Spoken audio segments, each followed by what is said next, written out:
Ohio is in the midst of an economic recovery, thanks in no small part to the fiscal discipline in Columbus. As chair of the Senate Finance Committee, Senator Scott Oeslager has played a major role in our road to recovery. Senator Oelslager is today's caucus conversation.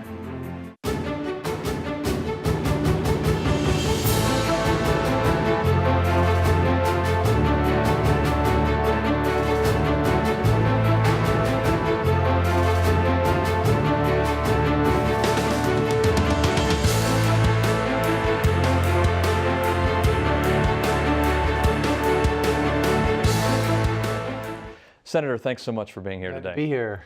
So there was actually a report that was just put out by George Mason University saying that Ohio is now 7th in the country in fiscal condition and ranks 2nd in the country in its cash solvency, so its ability to pay short-term debts.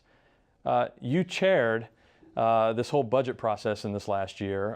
That's got to make you feel pretty good about where we are. That's great news for Ohio. I think it's great news in terms of jobs and economic development potential, because I'm sure a lot of business people, as they take a look at which states to locate in, which states to grow in, they're going to say, look at that. Look at where Ohio's been. When you think just a number of years ago, I think the rainy day fund was like 84 cents. Now we have about 1.4 billion in it. That's a quite impressive, I think, feat when you consider all the challenges we face as a state. Fortunately for us, the founding fathers of this state did say you have to have a balanced budget. It's right in the Constitution. And that that'll force us to make the tough decisions that they expect us to make, but to keep that budget balanced, to be fiscally responsible and conservative with their tax dollars. So this report shows clearly that our hard work has paid off and we're getting some national recognition. That's great. And we talk a lot about here of job creation, economic growth, workforce development. As you took the budget through the process, I mean, talk about the things that were in there that actually focused on those things. Those were our top priorities, because as you go around your community and you see that there's challenges there and you want to help make sure that people have jobs, you want to help them to create a better community, you can see clearly that you need to concentrate on the jobs. Because without a job, the person's pretty helpless, and the whole sense of themselves and their being. So we want to touch that individual and say, there is hope in Ohio. There is job stability in Ohio. This is a great place to locate and grow your family. So what we did in that budget, we did a number of things. A $2.7 billion tax cut over 3 years, probably one of the largest in the country. I have not checked the numbers, but probably for any state in the country. We wanted to make sure we touched that middle class individual. Millions of middle class Ohioans are receiving an income tax cut in this budget. And as you know, John, the first year, this year is 8.5%, then 9%, then 10% total. That's going to allow a lot of individuals to put a few extra dollars in their pocket, perhaps save a little bit of money, and feel good about, a little bit better about themselves. For the small business, the engine of economic growth that you've heard over and over again, by putting a tax cut in for those pass-through companies, those individuals that have to pay all the income tax for their company from $1, we're saying of the first $250,000 in profit, half of that now is tax-free. And that, again, will put money in that person's pocket. Perhaps they can hire somebody. Perhaps they can expand their business a little bit. Perhaps they can add to the inventory. But if nothing else, it sends a clear signal that your state government wants you to grow, prosper, and achieve in this great state. So the budget took care of a lot of that. We now, in 2014, are looking at kind of a little bit of a different type of budget. It's called the capital budget. Explain a little bit about that and the process we're going to be going through. Well, this is the first capital budget that we've had, I believe, since 2008. The capital budget, of course, is the bricks and mortar budget of the state of Ohio. This is the budget that states, should we do some more maintenance at the universities? Can we do some economic development through community projects? Can we help that tourism trade, which brings in through the museums and the cultural facilities for the arts? It's our nuts and bolts, bricks and mortar budget. So we're now in the process of talking to all the members of the Senate to see what their priorities are. This has been a kind of a two-pronged track this session. The governor put forth a framework that going to the local communities saying, can you rank some projects? Some of our members plugged into that. We also, though, told our members in the Senate, hey, you should go out yourself and talk to your local community, and many of them did. And what are your priorities? So as chairman of the committee, I'm asking, and it's been successful so far, of getting all the members into my office so they can tell me what are their concerns. Tell me about these projects. I got a stack like this high of requests, which is wonderful.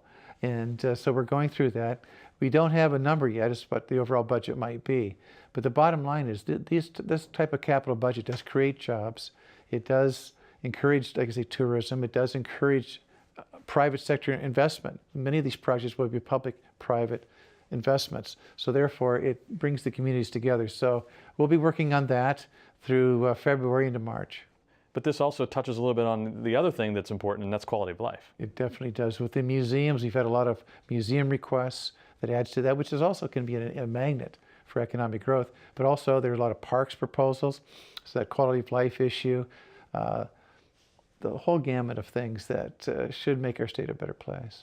Speaking of quality of life, you in the past have also served as chair of the Health and Human Services Committee.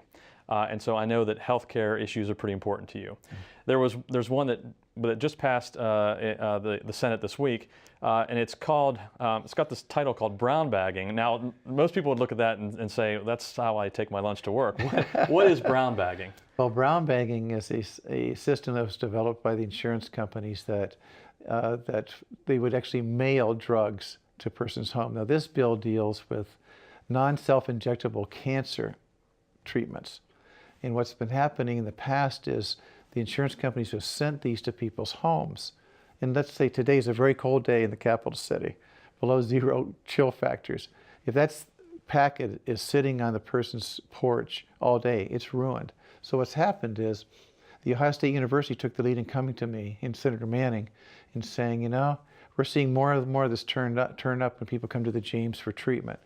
We need to kind of ban this and make sure that those drugs are delivered to the hospital, to the doctor's office, wherever the injection is going to take place, so that they're not spoiled. Because often what happens now is the hospital or the doctor, and there was testimony to this effect today, that would have to eat that cost, because they're not going to, the insurance company's not going to pay twice for it.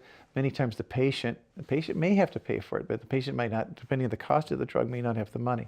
So by banning the brown bagging, we're saying from now on it's okay to mail this not cancer treatment, non-self-injectable drug, but it needs to go to the hospital, the doctor, someplace that's actually going to do the work on the arm. Now, technology is changing the way that we are helping people who are suffering from illnesses. Talk about this oral chemo treatment bill. It's amazing how far science has coming along. It was for cancer treatment again. Historically, it's been injectable, and that's worked very well for many patients, and we're not saying you can't do that in the future. But the cost of the injectable versus the oral cancer treatment now has become a factor. And the science is now progressing to the fact that many times the oral drug will be better to treat a particular cancer for that individual than the injectable. The doctors are supporting what we're trying to do, which I'll explain in a minute. They're saying, I want to be able to prescribe what I think is the best way to treat this cancer. So these pills are becoming more and more prevalent.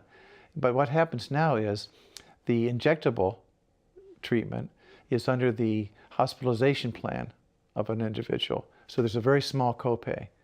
The pill, because it's a pharmaceutical product, is under the pharmacy plan, and the copay is very high. So what we're trying to do is we're saying, let's make those equal. Let's make those equal so that the doctor truly can prescribe what he or she believes is in the best interest of that patient. And we're working through this, and I'm sure that hopefully we'll have some success with it, but I think it will help a lot of individuals better care for themselves. An area of healthcare where Ohio, frankly, is failing is in infant mortality. We're 47th in the country in infant mortality. And I know there are a number of things that we're talking about as ways to deal with this, but one of the leading causes of infant mortality are birth defects, and specifically congenital heart defects. You and Senator Manning also sponsored some legislation related to what's called a pulse oximetry. Right. Talk a little bit about what that is and how that's going to save a lot of babies' lives. What we discovered is what you just said, John. There's a high risk for death for infants, especially in the circulatory area. In a very simple way of detecting if there's any defects, a hole in the heart or irregular heartbeat, is so simply by clipping on a little test called a pulse oximetry test that can measure all that. It's amazing how much science has come along.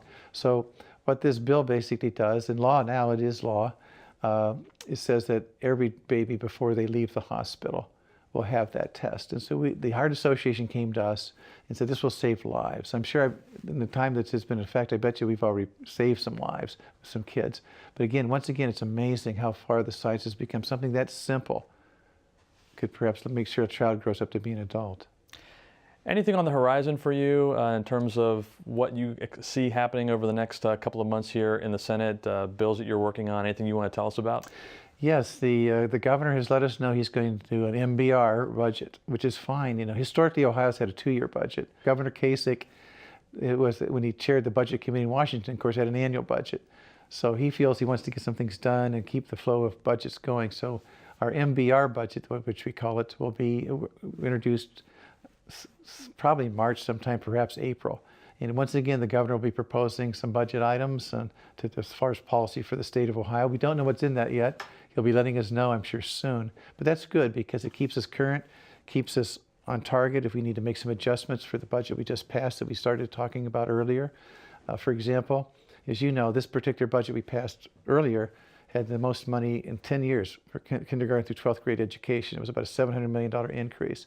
Maybe that needs tweaked. I don't know. Maybe we got to put some more money in there, or maybe some of the programming needs to be tweaked. That's okay. By doing this MBR, we can do that, and it keeps us focused. But it's a good, it gets a lot of work in the committee. But I love being chairman of the Finance Committee. I've really enjoyed every minute of it.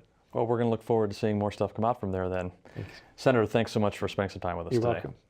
And thank you for joining us. As always, you can keep up to date with us every day on our social media pages, Facebook, Twitter, Instagram, and YouTube at Ohio Senate GOP, or visit our website, ohiosenate.gov/Republicans. Thanks for watching.